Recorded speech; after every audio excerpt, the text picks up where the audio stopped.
ask you pretty much the same question I've asked everybody else, which is, how do you intend to protect the individual liberty of the citizens of Indianapolis from the encroachment by local, municipal, federal, and state governments? How are you going to keep our rights from being infringed by those big bad entities?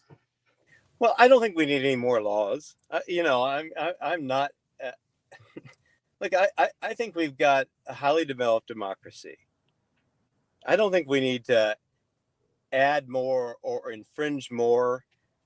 We've got what we've got, and we need to keep it in place and in check. I mean, these personal liberties that we have, we ought be plainly protective of.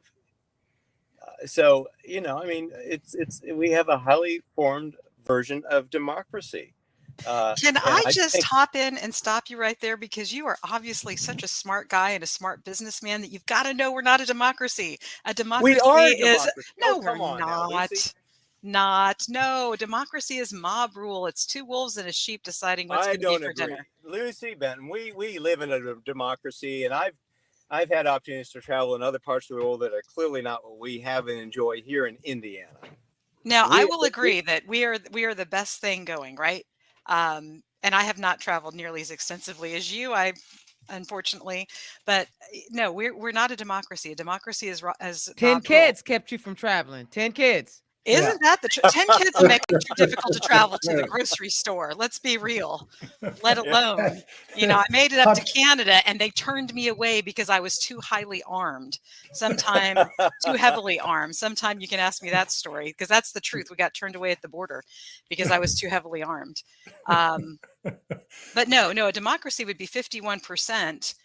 Voting to take all the money away from the 49%. And that's almost what we have now. I mean, in practice, there are a lot of things that are democracy, but those are not things to brag about. Those are things to be concerned about and to make sure that the rule of law is here. I mean, taxation is theft, and we have an ever-growing government, state, local, and federal level, and an ever-growing cadre of employees that are literally parasites upon the productive citizens. I'm going to just taxation is not theft, and I am as shuffle the deck, Lucy. Here we go. I mean, well, you didn't consent. You didn't ask my permission. I mean, by the accident of my birth, I became a milk cow for the taxes. We live on a farm. We live on a tax farm. All right. All right, I'll stop. A whole bunch of taxes. Look, you made him lose his camera. Jefferson, I love you. I don't want you to pay taxes. I want you to continue to be a rich man who is able through you got me all worked philanthropy and voluntariness to bless your fellow citizens. That means that you gave the taxes to an imperial government who's going to oppress the citizens of Indianapolis and the world. I mean, literally, quite frankly, the world. We're bombing brown people everywhere still. I wish they would stop, but I'm going to stop because my buddy Dana needs to ask a question. Yeah, the mayor. This is about the mayor. And you've got such a good attitude. You got such a good attitude. I've given you a hard time. I apologize. Well, Dana hadn't even gone we yet. have to have the system to fund roads and infrastructure, roads, and wastewater utilities, and trash collection. And I pay for my trash collection privately. I mean, I have a private contract. Yes, you can. Yeah, you can get that through Republic or whatnot, but I don't think that we can get it more efficiently in a compact metro area than perhaps what our city. Don't tell me that you think that government can do something that is more economical or, in a better way. I mean, government always does everything bad, right? There's no right. Government doesn't do everything bad.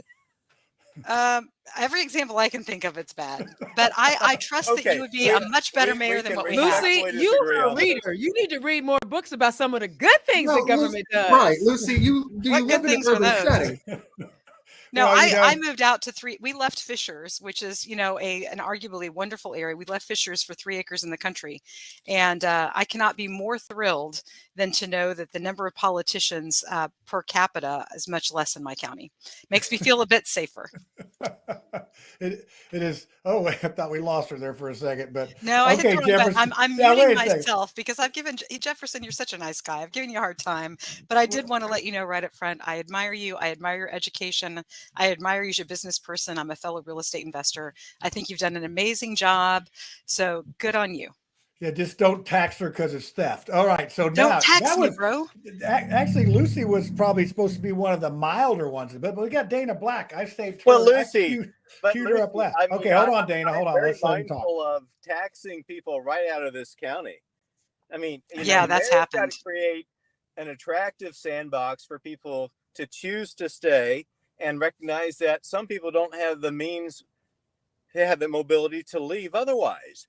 We can't tax people out of this county, and Hamilton County has some great things going for it, and yet their tax rate is lower in some respects than ours. I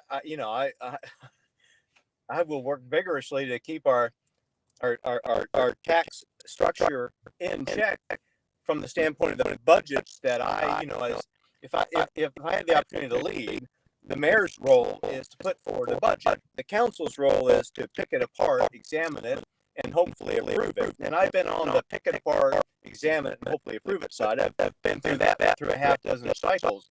But now I'm asking for the opportunity to be the lead on developing our municipal budget.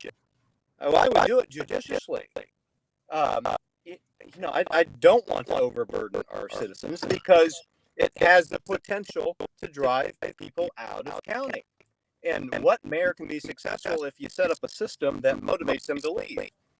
Well, at least you understand a balance sheet. At least you understand a profit and loss. And that's more than we can say for the current guy.